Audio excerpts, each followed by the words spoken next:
They laughed at my coat, an old navy wool one with frayed sleeves and a missing button.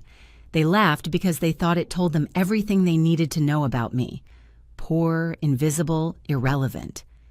But what they didn't know was that the woman inside that coat once built an empire from nothing.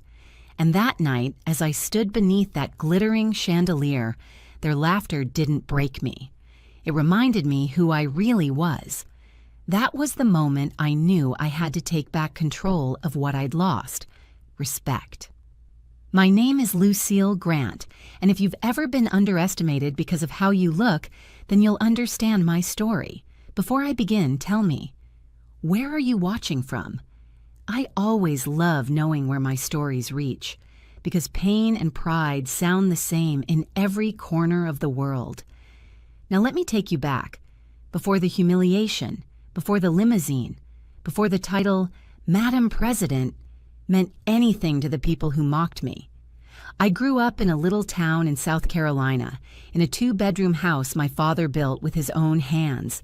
My mother sold pies at the church bazaar, and my father fixed cars from our dirt driveway. We didn't have much, but I learned early that dignity doesn't come from money. It comes from work done honestly and a name kept clean. When I was 17, I left home with one suitcase, $53, and a notebook full of dreams. I worked as a cleaner in a hotel by day and took business classes at night. The smell of polish and bleach became part of me. Every surface I scrubbed, I whispered to myself, one day, I'll own a place like this. Years later, after my husband Charles passed away, I poured every ounce of grief into work. I started a property management company from my kitchen table. No fancy investors, no shortcuts, just a phone, determination, and the memory of every door that had ever been shut in my face. The business grew slowly. I hired other women like me, widows, single mothers, women people ignored. We became a small family, and before long, that kitchen table dream turned into Grant Enterprises, one of the state's most respected real estate firms. But while I built the company, I tried to build something even more precious. My son, Michael. He was my pride, my reason to keep breathing when nights felt endless. I wanted him to have what I never did: ease, comfort, belonging. Maybe in giving him everything, I taught him to forget where we came from. When I finally retired, I thought peace would follow. I bought a modest little house on the outskirts of town, roses in the garden, a swing on the porch, silence inside. But silence is a lonely sound when you've spent your life building noise. Then Michael met Vanessa. She was beautiful, the kind of woman who looked expensive just by standing still. Her family was old money Charleston, the sort that dined with politicians and wore pearls to breakfast. When he brought her home for Sunday dinner, I could see it in her eyes. That quiet calculation, the kind that measures a person by what they wear, not who they are. She smiled politely, but her gaze lingered on my hands, still rough from years of labor, and on the simple furniture I'd chosen for comfort, not display. I told myself I was imagining it, but deep down, I knew. That night, as I washed the dishes alone, I caught my reflection in the kitchen window. The same woman I'd been for decades, strong, steady, and perhaps a little too humble. I didn't know then that humility would soon be mistaken for weakness, and that misunderstanding would tear my heart wide open before it set me free. The first time Vanessa truly revealed who she was, it wasn't through her words. It was through her silence. Silence that dripped with judgment. Silence that made me feel like the wallpaper in my own home. It was a warm Saturday afternoon, the kind where the sunlight turns golden and every sound feels softer. Michael had called earlier in the week and said cheerfully, "Mom, Vanessa wants to visit. She's been dying to see the house I grew up in." I smiled at the thought. Maybe this was my chance to get to know her better, to show her that warmth can live even in a modest home. I spent the morning baking her favorite, or at least what I'd been told was her favorite, a lemon chiffon pie. The good plates came out of the cabinet, the ones with the tiny cracks along the edges that held more stories than most people's lives. When they arrived, Vanessa stepped inside first. Her heels clicked on the hardwood, echoing louder than her greeting.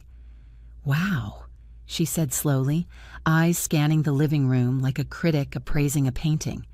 "This place is quaint." Quaint. The word felt like a pin through my chest. Michael followed behind her, grinning in that boyish way that always softened me. "She's been excited to meet you again, Mom," he said, setting a small bouquet of lilies on the table. Vanessa's smile didn't reach her eyes. "We brought flowers," she added. "They'll brighten up the space." I thanked her, even though I didn't need brightening. Not from her. The sun coming through my window had always been enough. As the afternoon went on, I tried my best. We sat for tea and I told stories about how Michael once sold lemonade to passing cars, or how Charles had built the swing on the porch with his own hands.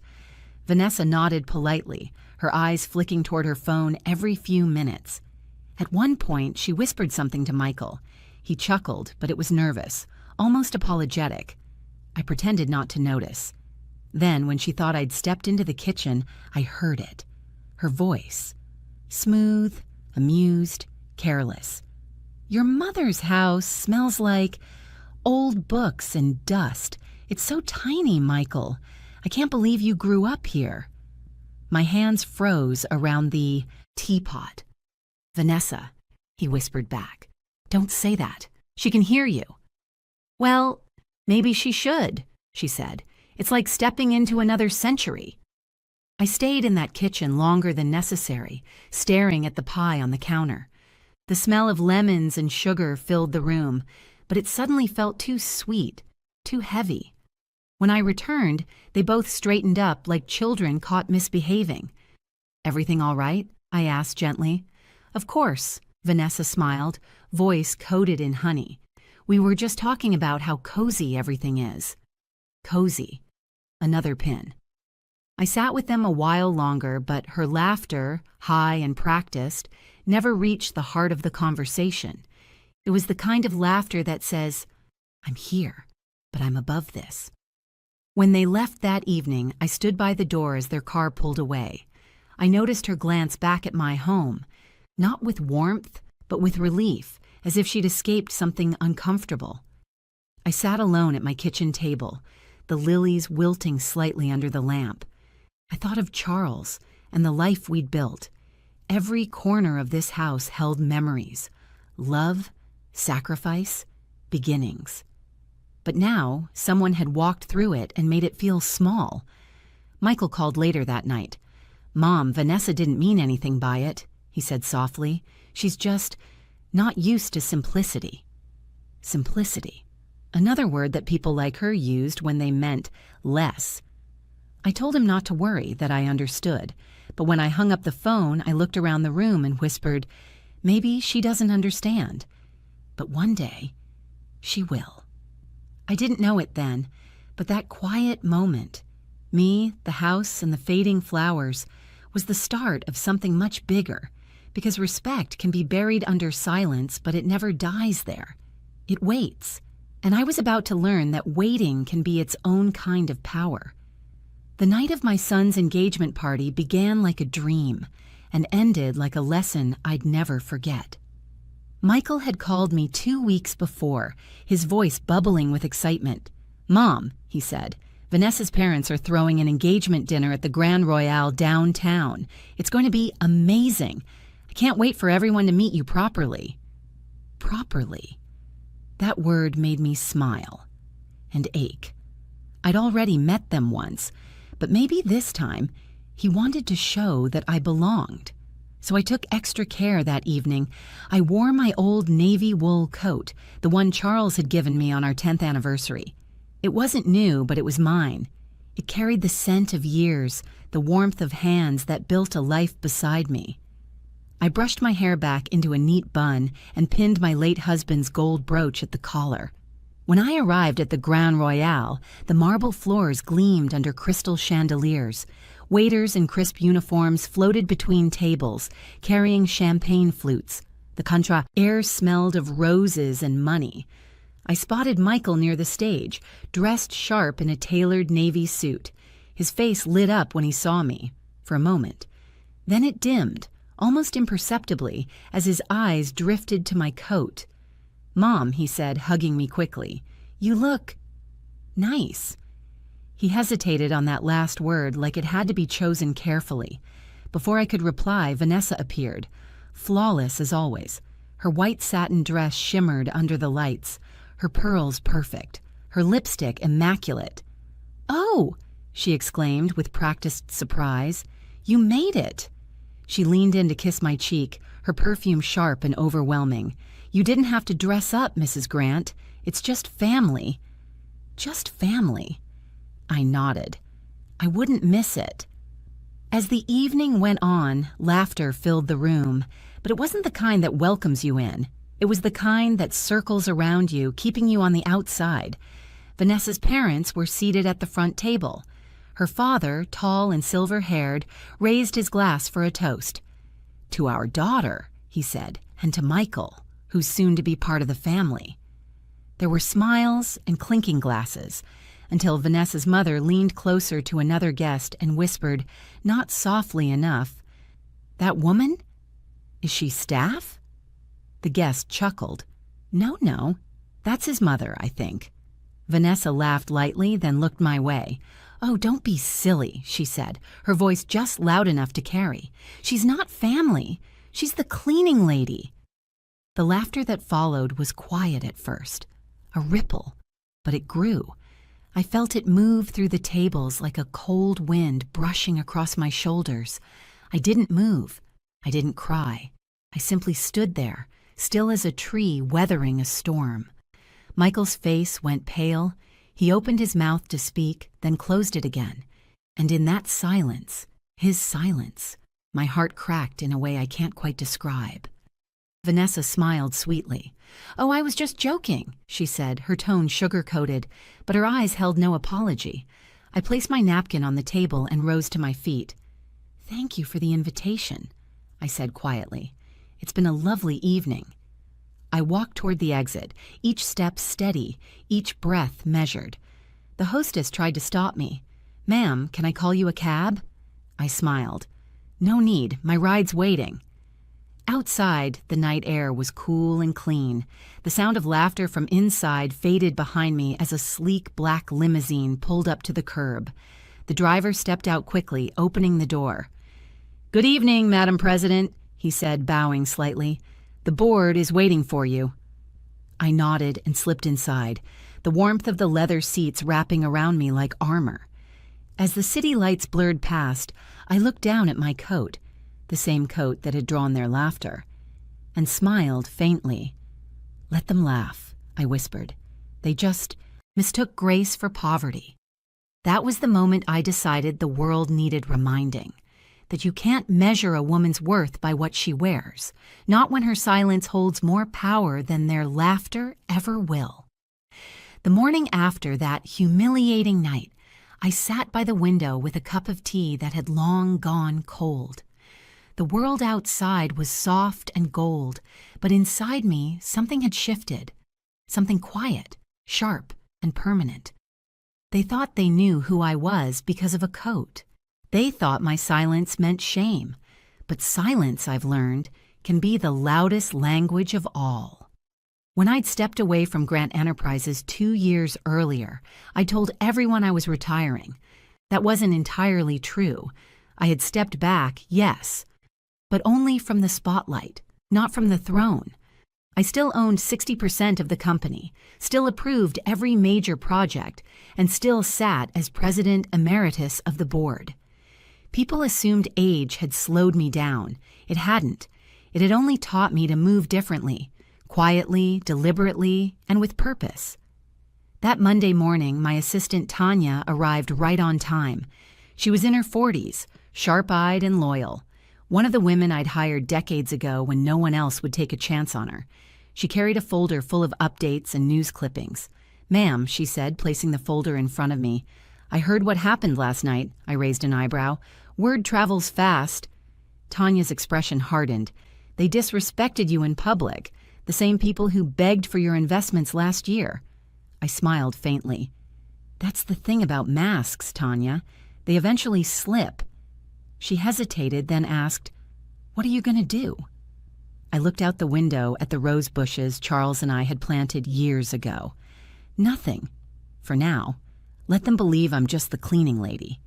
Tanya grinned. You've got that look in your eyes again. The one you get before something big. Over the next few weeks, I threw myself into work.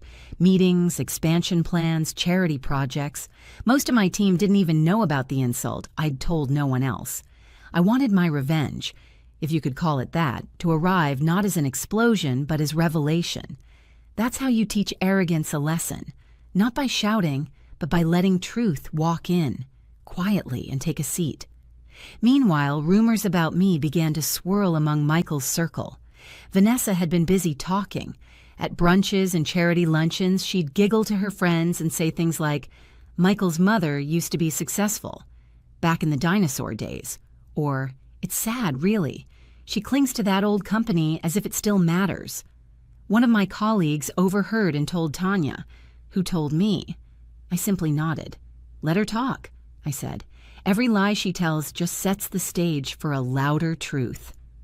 A week later, I got an invitation, gold-edged, embossed, elegant. Vanessa had sent it herself. Grant Family Charity Gala, honoring future philanthropists. My name wasn't mentioned anywhere on the card. Neither was my company's. I laughed when I saw it.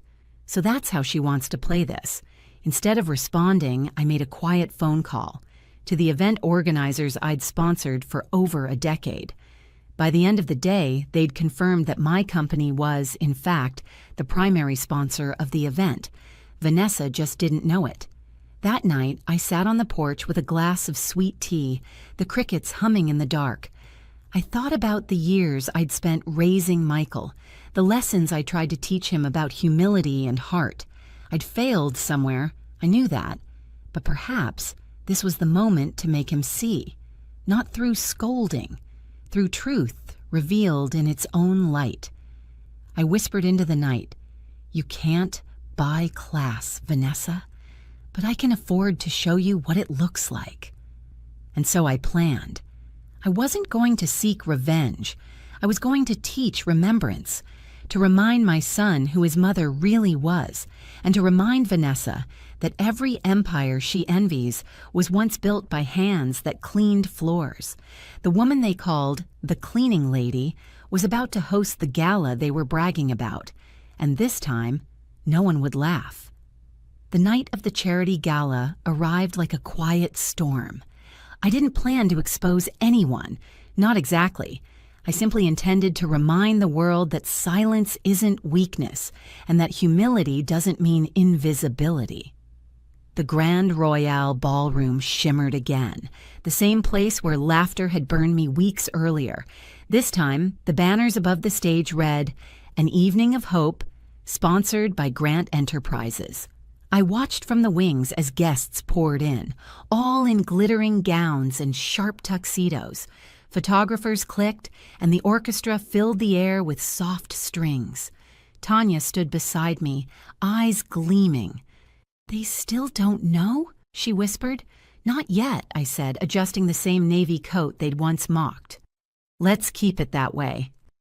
Vanessa and her parents entered grandly, their laughter carrying like bells. Michael followed, looking proud but distracted.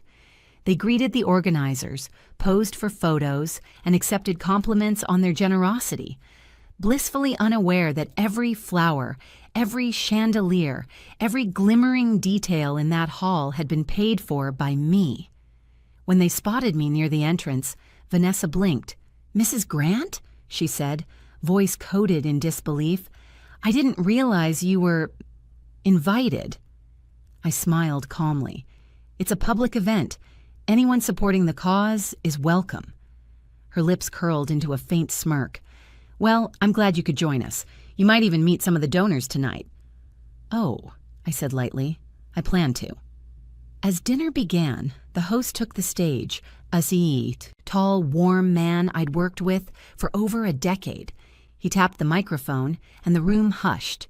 "Tonight," he began, "we gather to honor compassion and perseverance, the values behind this event, generously funded by one woman who's shown both for decades." Vanessa leaned toward Michael, whispering something I couldn't hear. Her expression was smug. Then the host continued, "Please welcome our longtime sponsor and this year's honoree, Madam Lucille Grant, President of Grant Enterprises." The applause started slow, uncertain, then built like a wave. Cameras flashed, heads turned. Vanessa froze mid-sip, her wine glass trembling. Michael's fork clattered to the table. I rose, calm and steady, and walked toward the stage. Every step echoed. My coat, the one that had been called shabby, servant-like, caught the light in soft navy waves. The host hugged me warmly. "We're honored to have you back in person, ma'am." I turned to the crowd. For a moment, silence. Then the realization began to spread. Whispers rippling like fire through dry grass. "That's his mother? She's the Lucille Grant? She's the owner?" I stepped up to the microphone. My voice, though soft, carried clear. "Thank you for this honor," I began. "When I started my company, I cleaned offices by day and signed contracts by night. I've learned that life has a funny way of testing what we claim to believe, especially when it comes to respect." I paused, eyes sweeping the room. It's easy to be kind to someone who looks like they belong. It takes character to be kind when you think they don't. Vanessa's face was pale. Her smile was gone. Her parents stared, stiff and speechless. I've been mistaken for many things in my life. A secretary, a cleaner, a nobody. And I never corrected them, because power doesn't need an introduction. There was a stillness in the air, the kind that precedes thunder. Then came applause. Real applause, not polite, genuine. When I stepped off stage, Vanessa tried to catch my eye. I met her gaze just long enough to let her see that I saw everything. Michael approached slowly, his eyes wide with shame and pride mixed together. "Mom, why didn't you tell me?" I smiled faintly. "Because you stopped asking who I was." He looked down. "I'm so sorry." "Don't be," I said softly. "Just learn." Later that night, as guests surrounded me with congratulations, Vanessa stood off to the side, alone, her pearls glinting under the chandeliers. For the first time, she looked small, and for the first time, I didn't feel invisible. That was the turning point. Not because I'd humiliated them, but because I'd reminded myself of something I'd forgotten. You don't have to shout to be heard. You just have to stand tall in the silence. The night after the gala, my phone buzzed nonstop. Messages from board members, journalists, old friends, all congratulating me. But the one message I waited for never came. Michael didn't call. He finally showed up the next afternoon. I was in the garden trimming my rose bushes when I heard his car pull up. For a moment, I almost didn't turn around. I wanted to let him walk the same path Vanessa once had, past the porch swing, the chipped fence, the reminders of where we started. "Mom," he said quietly. I turned. His eyes were red-rimmed, his tie loosened, his pride deflated. I don't even know what to say.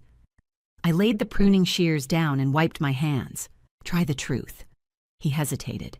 "Vanessa, she told me you embarrassed her on purpose." I almost laughed. Embarrassed her? I sponsored a charity event. If truth humiliates her, then maybe she's been living too comfortably in lies. He looked down at the dirt under his shoes. "You should have told me who you really are." I tilted my head. "Who I really am?" I asked softly. "Michael, I'm the same woman who packed your lunches, stayed up through your fevers, and took a second job to pay for your college. I never changed. You just stopped seeing me." His voice cracked. "I was ashamed, Mom. Not of you, of how people looked at you that night. Vanessa said appearances mattered in her world, and I wanted to fit in. I didn't realize what I was losing trying to please her. The words hung heavy between us. Vanessa arrived later that evening.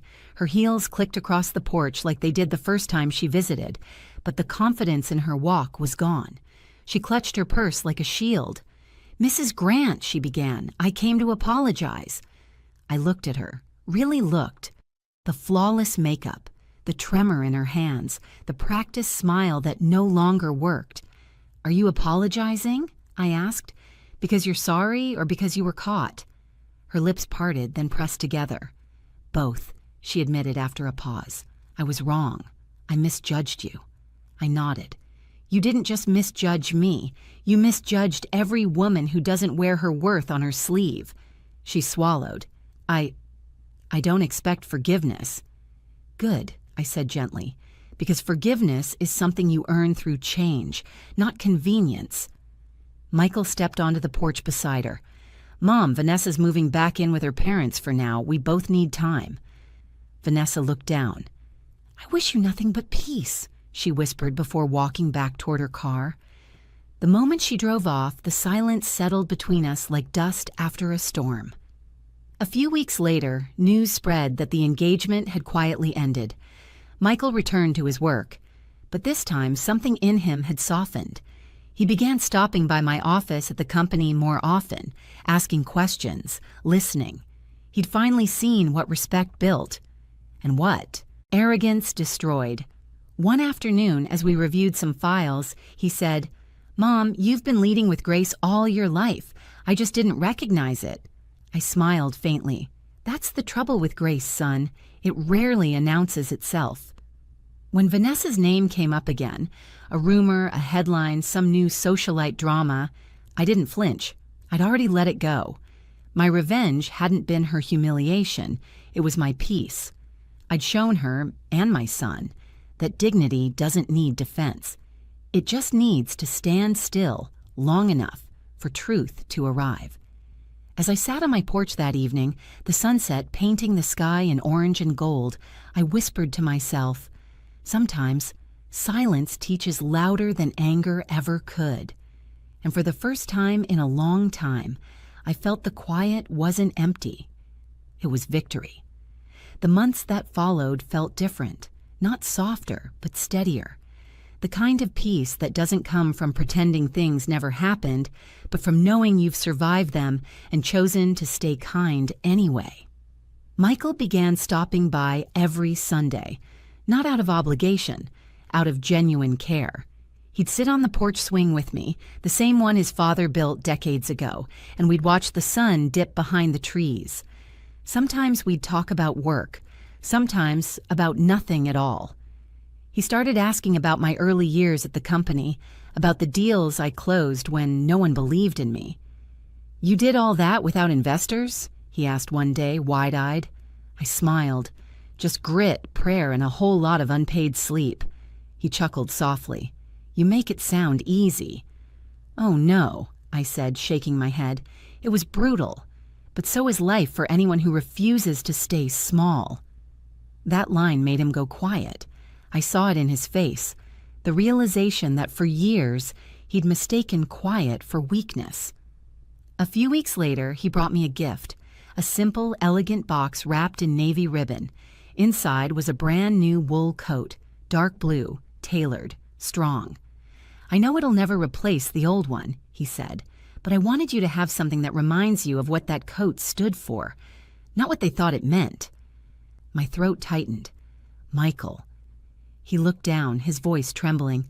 "I can't erase what happened, but I can make sure I never let anyone treat you like that again." I touched his cheek and smiled. "Son, you don't need to protect me. Just remember me. That's all I ever wanted." As winter gave way to spring, I found myself returning to the office more often, not to lead, but to guide. I mentored young women who reminded me of myself years ago, weary, hopeful, underestimated. Every time one of them said, "I don't think I'm strong enough," I'd smile and tell them, "Strength isn't about shouting. It's about showing up when they least expect you to." One afternoon, as I watched those women file into a meeting, confident and ready, I realized something beautiful. All those years of silence, of swallowing pride, of standing still while others laughed, they hadn't diminished me. They'd seasoned me. Vanessa never reached out again, and honestly, I didn't need her to. Not every story ends with reconciliation. Some just end with clarity, and that's enough. I heard later that she'd moved to New York, working for a design firm her father bought her. I wished her well, quietly. Life has its own way of teaching the lessons we refuse to hear. As for me, I kept moving. Slower now, but with more intention. The garden bloomed again, the roses fuller than ever. And one evening, as the sun set and the light turned that soft golden hue, I thought back to that night. The laughter, the humiliation, the limousine, the boardroom waiting for me. What a full circle that was.